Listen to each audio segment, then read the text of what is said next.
Panther people, what up? Do we stick and pick or trade down and get more picks? I'll let you know which is the best route. Let's go on and watch your Panthers post. All right, let's talk about it. Panthers, are they sticking and picking at 8? Are they getting a Jalen Walker? Are they getting a Michael Williams? Or are they going to trade down and try to get somebody else? Maybe a wide receiver, maybe in the defensive end. Double dip on the defensive line. Let's figure it out. I'm using Pro Football Network right now. Let's go all 7 rounds. Let's go fast. Let's go. Panthers, let's stick and pick this time around. Let's see which roster is the best, which draft class is the best.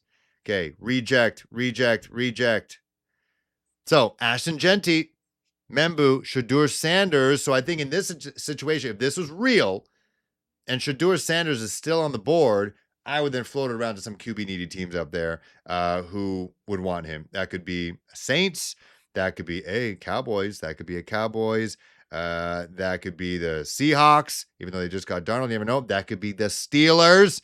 These are all teams I think you could maybe try to dangle that 8th overall pick if Shadur Sanders is still there, because from what I'm hearing from analysts, just watching TV, I don't actually have any sources, that scouts are not really sold as Shadur Sanders as a first round pick. So let's see what we got. We got Jalen Walker there. You got Shamar Stewart, the edge. It feels like the momentum for Shamar Stewart has died a little bit. Maybe it's the whole lack of production thing and the excuses that was just the way the defense was running A&M. Seems not to have flown right now. But you got Jalen Walker, Malachi Starks, Michael Williams. And both these guys, and James Pierce Jr., it seems like just from what I'm hearing, what I'm watching, is that the Panthers basically, it's between Jalen Walker and Michael Williams. If you take a look at the last video, multiple mock drafts, multiple analysts, that's kind of the discussion right now, that they're in love with these two guys, specifically Michael Williams. So I'm not Dan Morgan. I'm not Jalen Walker, but there's a graph being floating around right now about the pass rush win rate. And both Jalen Walker and Michael Williams are near the damn bottom. But who's near the top? Mike Green and James Pierce Jr. And so with that stat alone, I think I'm going to go with James Pierce Jr.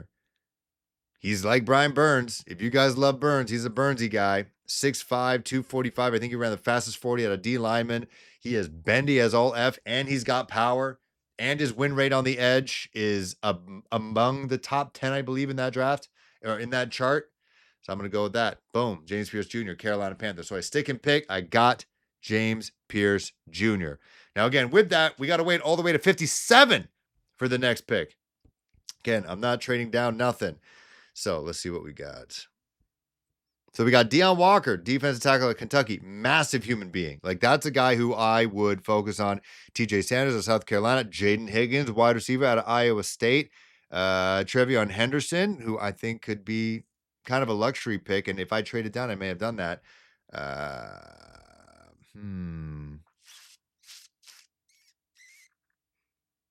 You know what? I think we're a bit thirsty for a wide receiver. I think I might go Jaden Higgins with that pick. So we finally got Bryce, a speedy, tall wide receiver with great hands, great explosion. Didn't get Ted McMillan. So again, reject. Now in the 3rd round. Now for safety, you could also get Jalen Williams. You could double dip. Let's see. Defense. We need some linebackers out there. Now, I got my eyes on Demetrius Knight Jr. out of South Carolina. I like his game. But let's go. Our defensive tackle depth is pretty darn good right now with what we got after missing out on the cat from Philadelphia. I already forgot his name. I'm trying to block myself from that disappointment. Let's do something crazy. And we went so hard on defense. And then they talked about in the press conference after the first day of free agency that this allows them to open things up in the draft a little bit. Let's go Jalen Royals out of Utah State. Why not? So we got right now, we went James Pierce Jr. We went defense again. We went back to it.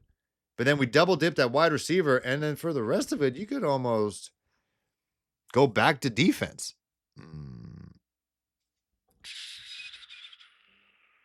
Let's get ourselves a corner. We got no corners. Kobe Bryant. And after that, Let's go. Let's go another edge. Oladejo out of UCLA. Now, I'm really hoping this one guy does not get picked at this point.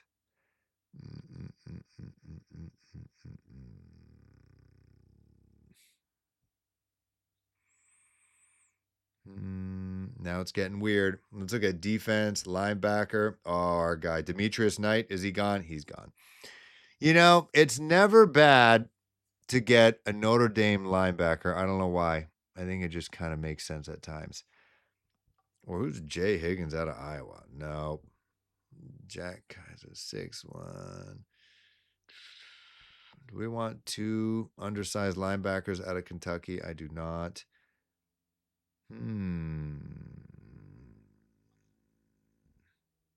Let's go Jack Kaiser, linebacker. Let's go to running back. We need a running back. We got to add Raheem Sanders out of South Carolina, Brashard Smith, who can add that third down component at SMU. Boom. These are quick fire right now. Now at this point, like I'm not so deep on these prospects. I'm mainly going for positional need. Let's get a center. We need a center.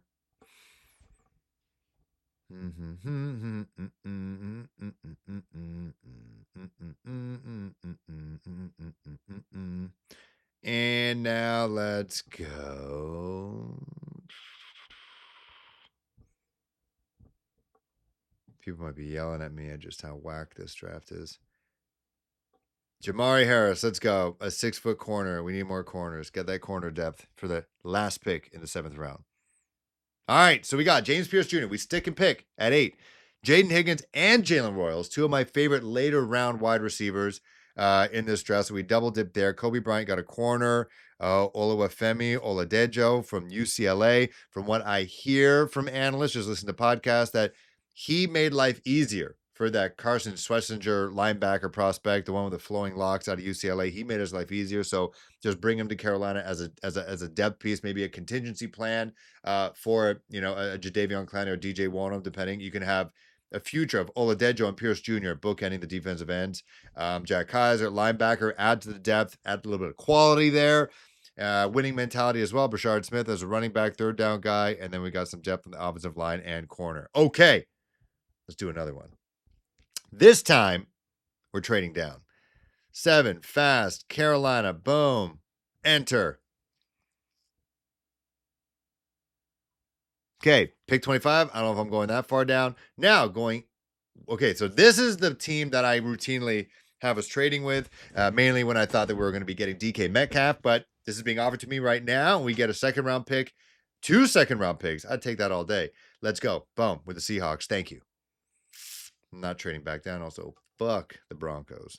Fuck them to hell and back. Okay, this is crazy. So we're at 18, and Ashton Genty is still there. Matthew Golden's there. James Pierce is there, who we picked at 8. I mean, you got Rico Dowdle and Chuba Hubbard. Is Ashton Genty better than both?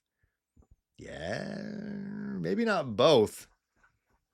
Because he got 4 legs. You can't tear 4 ACLs. You can tear one, and then you're out. Can you tear both at the same time? Well, you can definitely tear the same one twice, as we all know too well. I'm going Matthew Golden. I think he is the fastest rising, hottest player right now in this draft right now. So Matthew Golden, Texas wide receiver. All right, now we got picks 50, 52, and 57. Reject. So we got Trey Harris, wide receiver. We don't need that right now. Carson Schlesinger, Trey Amos. I think we can do that. Cornerback.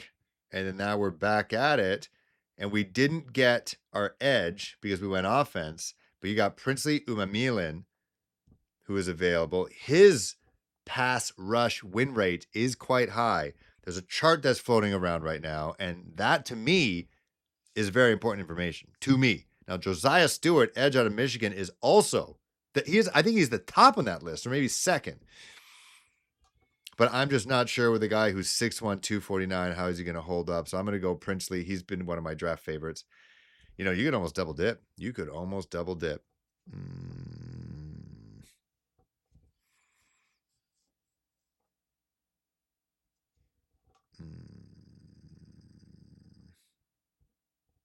Braden Swinson. He's got the tools, but I don't know about toolsy LSU edges. Mason Taylor, tight end. He's got the moves. I don't know. I felt it and I did it. I just picked him. I know our tight end room is getting a little bit crowded now with Tommy Tremble and JT Sanders, but I think he adds a lot. I think this guy adds a lot.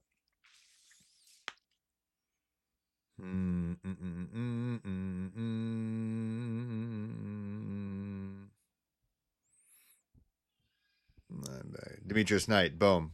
Add to the linebacker room. What do we got? Matthew Goldtree, player pool, offense, running back. I love Damian Martinez. There's another chart out there about yards after contact and missed tackles, and it's like an XY type thing. It's a graph, and he is also in rare form up there. So I like him as a complimentary hit you in the face back if Rico Dowdle doesn't stay and Jonathan Brooks ACL never comes back. Let's go D tackle, reject, and now let's go safety Malachi Moore to add to the safety room right now because we only got two guys. Let's go offense, wide receiver again. Nick Nash, veteran player out of San Jose State. My kid's crying in the background. I got to go very quickly, very, very quickly. And the 7th round, let's get weird. Let's get a quarterback, Curtis Rourke, Canadian. He could be our short yardage back. Keep Bryce healthy. All right, so there you go. We traded down. We got Matthew Golden, Trey Amos, Princely, Mason Taylor, Demetrius Knight, Damian Martinez, Josh. Like, this to me is the perfect draft, in my opinion. Not perfect, but what we got a wide receiver who maybe to some is the number one wide receiver in this draft. You got one of the best cornerbacks in this draft. You got another edge, a quality edge who wins in the pass rush. You got another tight end, one that can move. They got bloodlines. Jason Taylor's kid, for God's sakes. Another linebacker, adding talent to the linebacker room because we need it. We need it. Trayvon Wallace and Joseph Jewell is not enough. You got Demetrius Knight Jr. out of South Carolina. Damian Martinez is a beast. I actually remember watching this guy at University of Miami, and he's also doing great in the combine as well. And then you got another depth piece in defensive tackle, another safety to add to the room, a veteran wide receiver in Nick Nash, as in veteran collegiately, and we all know how the Panthers do by picking up later round wide receivers, do pretty darn well. And then an insurance policy, Canadian quarterback, Curtis Rourke out of Indiana, short yardage guy. Maybe you can transition to tight end as well. You never know. Let me know. Do you stick and pick or trade down? See you guys soon.